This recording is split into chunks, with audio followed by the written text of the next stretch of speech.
আমার পরের বক্তা বিশিষ্ট চিকিৎসক ডক্টর কুণাল সরকার। নমস্কার।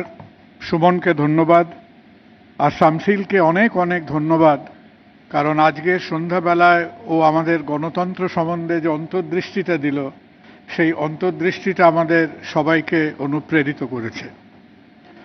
ওর কথাটা শুনে মনে পড়ছিল যে 1858 সালে, তখনও যদ্দূর মনে হয় এবিপি আনন্দ শুরু হয়নি, তো তখন পৃথিবীতে মহা বিতর্ক চলছে। সেই বিতর্ক করছেন একাধারে এব্রাহাম লিঙ্কন এবং তার সঙ্গে স্টিভেন ডাগলাস। এবং এব্রাহাম লিঙ্কন সেই রাজনৈতিক বিতর্কে একটা মন্তব্য করেছিলেন যে you can fool all people for some people for all the time, but not all the people for all the time. যে সমস্ত মানুষকে সবসময়ের জন্য আমরা যেভাবেই জীবন সমাজকে দেখি না কেন, আমরা হাজারো চেষ্টা করলেও আমরা কিছু মানুষকে ভুল বোঝাতে পারি, কিন্তু সমস্ত মানুষকে সবসময়ের জন্য ভুল বোঝানো যায় না।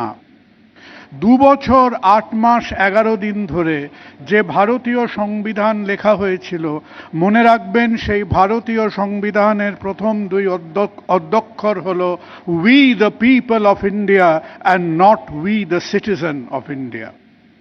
সুতরাং আমরা মানুষ আজকে কতগুলো প্রশ্ন করছি।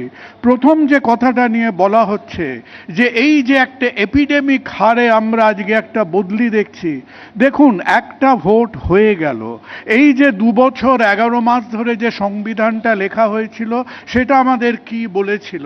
এই সংবিধান তার 15 নম্বর অনুচ্ছেদ অনুযায়ী একটা ভোট করবে, সেই ভোটটা হয়ে যাবার পরে একটা বৈধ সরকার হবে, সেই বৈধ সরকার যার সঙ্গে সরকার আছে, তার আমলাতন্ত্র আছে, তার ল অ্যান্ড অর্ডার মেকানিজম আছে, সেই সরকারকে আমাদের 5 বছর অর্থাৎ 60 মাস আমাদের সেই সরকারের সঙ্গে তাকে মেনে নিতে হবে, সেই সরকারের সঙ্গে আমাদের দেশ আমাদের রাজ্য চলবে। তাহলে আমরা মানুষরা যদি সেই সরকারকে তার ভালো মন্দ, তার ডেফিসিয়েন্সি, তার শর্টকামিং সব কিছু নিয়ে সেই সরকারকে যদি মানুষ 4 মাস 11 বছর মেনে নিতে পারে, তাহলে প্রশ্ন হলো নির্বাচন কমিশন কেন সেই কনস্টিটিউশনাল সরকারকে 1 মাসের জন্য মেনে নিতে পারবে না?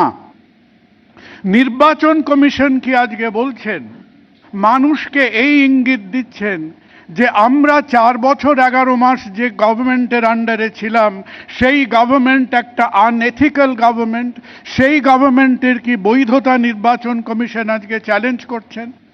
এবং তাও যদি করেন, সিভিল সার্ভিসের কথা শোনা যাক।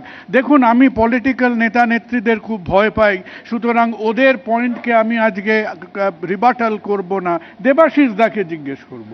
দেবাশিস দা একজন একেবারে অভিজ্ঞ পোড় খাওয়া অফিসার। তার মানে আমাদের যদি মানতে হয় আজকে নির্বাচন কমিশন একটা সরকারের জীবনের শেষ 1 মাসে এসে যদি বলেন যে আপনারা ঠিক করে সিভিল সার্ভিসকে অ্যাডমিনিস্টার করেননি, তাহলে কি করে সিভিল সার্ভিসকে অ্যাডমিনিস্টার করা উচিত ছিল? সিভিল সার্ভিসেস বোর্ড বলে একটা ব্যাপার হয়েছিল, HOTA কমিশন বলে একটা ব্যাপার হয়েছিল, যেখানে সিভিল সার্ভেন্টদের, আমলাদের আপনারা তার অভিজ্ঞতার অনুযায়ী, সিনিয়রিটির অনুযায়ী, মেরিটের অনুযায়ী আজকে সেই আমলাতন্ত্রদের, সিভিল সার্ভেন্টদের সেইভাবে parallel with the government ethically আজকে আমাদের আমলাদের কাজ করা উচিত ছিল। সেটা তো আপনি রাজ্যের ওপরে ইম্পোজ করেনি, না সুপ্রিম কোর্ট করেছে, না সেন্ট্রাল গভর্নমেন্ট করেছে, আর রাজ্য সরকার তো তার সুবিধের জন্য করবেই না কোনোদিন। আজকে দেবাশিস দা বললেন যে হ্যাঁ, আমলাদের পশ্চিমবঙ্গের মধ্যে ধরুন 150, 200, 300 IAS অফিসার আছে। কোনোদিন গেছেন একজন IAS অফিসারের তার ভ্যালুয়েশন কত জানতে গেলে জানবেন যে যেন মনে হবে তারা একজন অলিম্পিক হার্ডলার। কেউ বলবে 10 জনকে টপকে পোস্ট পেয়েছি, কেউ বলবে 9 জনকে টপকে পোস্ট পেয়েছি। আজকে কতভাবে তারা এড়িয়ে কোথায় পৌঁছতে পারছেন, সেটা হয়ে যাচ্ছে সিভিল সার্ভিস, একজন সিভিল সার্ভেন্টদের ভ্যালুয়েশন কত পলিটিক্যাল এস্টাবলিশমেন্টের কাছে তার একটা পরিচয়। তাহলে যখন আমরা নাগরিক হিসেবে আমাদের সরকার কিভাবে তার আমলাতন্ত্রকে চালাবেন তার গাইডলাইন আপনি সরকারকে মানতে বাধ্য করতে পারছেন না। যে গভর্নমেন্টকে মানুষকে মেনে নিতে হয়েছে সেই গভর্নমেন্টকে নির্বাচন কমিশনেরও মেনে নেওয়া উচিত। এবার আসুন পুলিশের ক্ষেত্রে। আজকে পুলিশ রিফর্মস কিভাবে হওয়া উচিত, কিভাবে একটা রাজ্যে একটা আপাত নিরপেক্ষ পুলিশ ফোর্স থাকা উচিত, এই নিয়ে 2006 সাল থেকে বলতে বলতে বলতে বলতে সুপ্রিম কোর্ট এবং 6টা না 7টা পুলিশ কমিশন হয়েছে।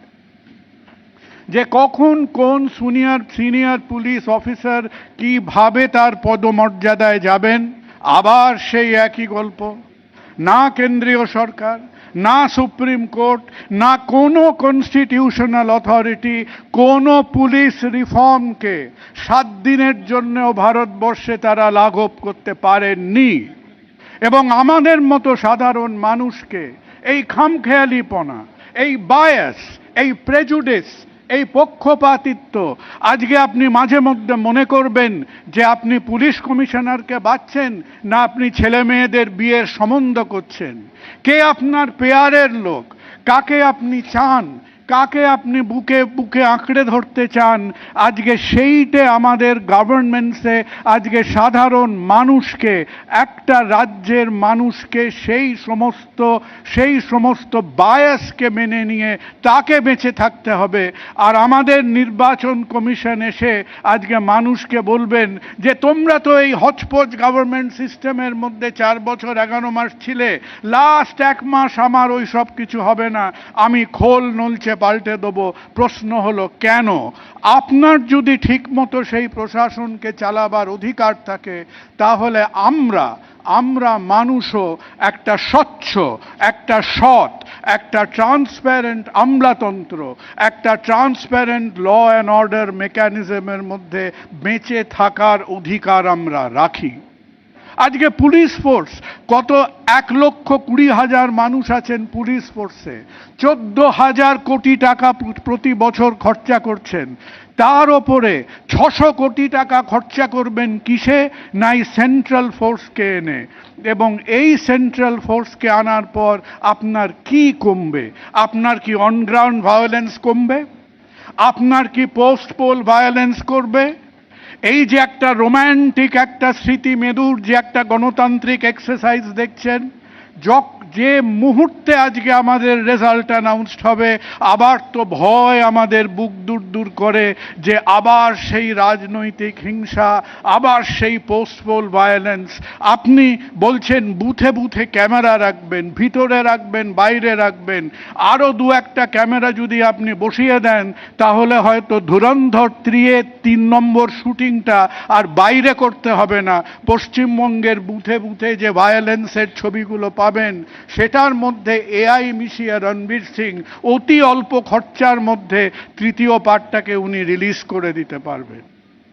তাহলে এই যে হিপোক্রেসি, এই বদলির মধ্যে আমি কোনো রকম মেধা দেখি না, আমি কোনো রকম চিন্তা ভাবনা দেখি না।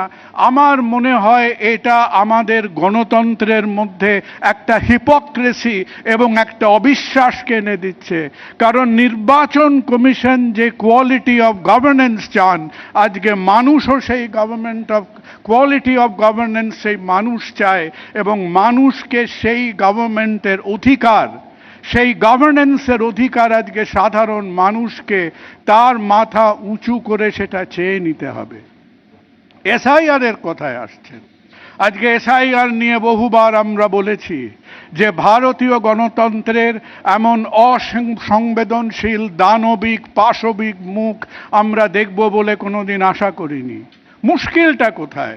মুশকিলটা হলো আজকে যে কজন, হয়তো বিজেপি বাদ দিয়ে যে কটা অপোজিশন পার্টিরা আছে, তারা আজকেও সুপ্রিম কোর্টে গিয়ে তারা একটা কনস্টিটিউশনাল কেস তারা প্রেজেন্ট করতে পারেননি।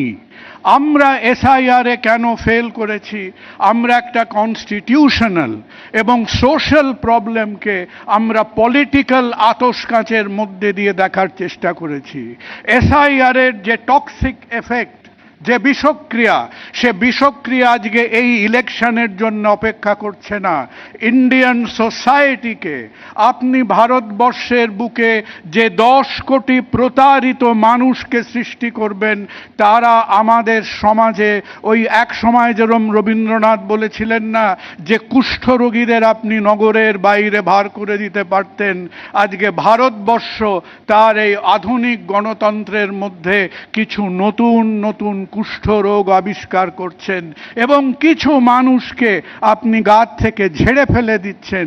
তারা জীবিত না মৃত, তারা কিভাবে আমাদের সমাজের মধ্যে থাকবেন, আমাদের সেই উত্তর আজকে একেবারেই জানা নেই।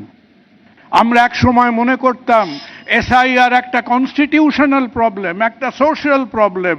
এখন মনে হচ্ছে এসআইআর একটা স্পিরিচুয়াল প্রবলেম, একটা আধ্যাত্মিকতায় পৌঁছে গেছে। 29 লক্ষ লোকের নাম বার করলেন, কটা লোকের নাম বাদ আছে সেই উত্তরটা জানতে আপনাকে ধ্যানে বসতে হবে। এখন আজকে যিনি খোদ সিইও ইলেকশন কমিশনের, তিনি জানেন না কটা লোকের নাম বাদ গেছে, কিন্তু সেই মানুষগুলো যাদের নাম বাদ গেল তাদের ভবিষ্যৎ কোথায়? অ্যাপেলেট ট্রাইব্যুনাল নিয়ে কি হবে?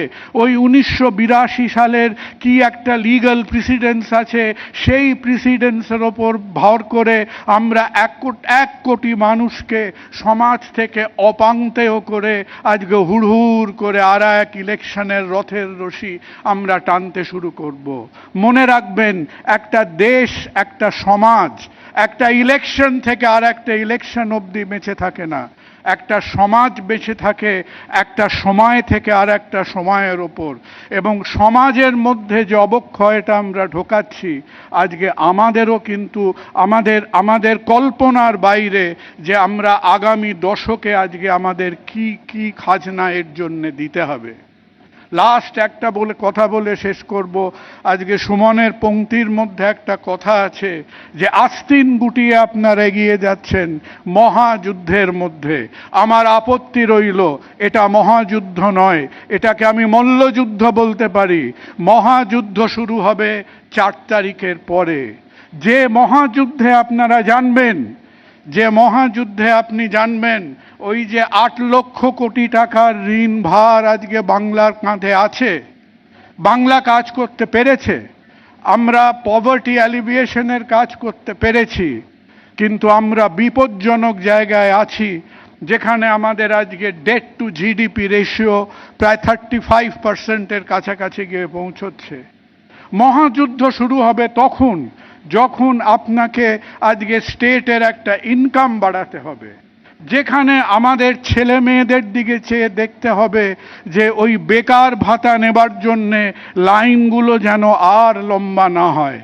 আজকে কতবার বললেন কথাবার্তার মধ্যে টেকনোলজি, এআই এআই এআই, চারিদিকে এই কথাটা প্রতিধ্বনিত হচ্ছেন। বন্ধুরা জানবেন, এক সময় আপনি বলতাম যে আমাদের আইটি সেক্টর আসছে, আমাদের আইটি সেক্টর কাজ করছে, আমরা পুনা, ব্যাঙ্গালোর, হায়দ্রাবাদের কাছাকাছি আমরা যাবার চেষ্টা করছি।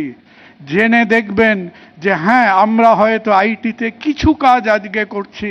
আজকে পশ্চিমবঙ্গের আইটি সেক্টর সর্বভারতীয় ক্ষেত্রে যদি পুনা, ব্যাঙ্গালোর, হায়দ্রাবাদের মাপেন, আমরা হচ্ছি 30 ভাগের 1 ভাগ। সুতরাং ভবিষ্যতের এজেন্ডাটা কি? ভবিষ্যতের এজেন্ডাটা কয়েকটা সিট নিয়ে নয়।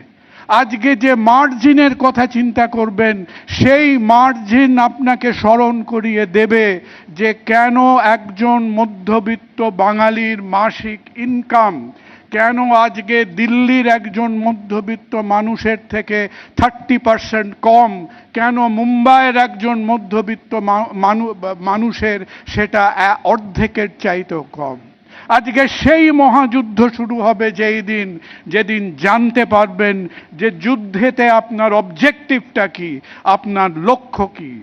আজও যদি বিভ্রান্ত বাঙালি মনে করে যে ওই 4টে সিট, 2000 ভোট, ভবানীপুরে কি হলো, নন্দীগ্রামে কি জিতলো, কটা জায়গার মৃতদেহর আজকে আপনি স্ট্যাটিস্টিক গুনতে শুরু করলেন আজকে ভোটের পরে, তাহলে মনে হয় না যে বাঙালি আজকে বুঝতেও পারবে না যে কিসের যুদ্ধ, কেন যুদ্ধ, কার জন্যে যুদ্ধ। নমস্কার।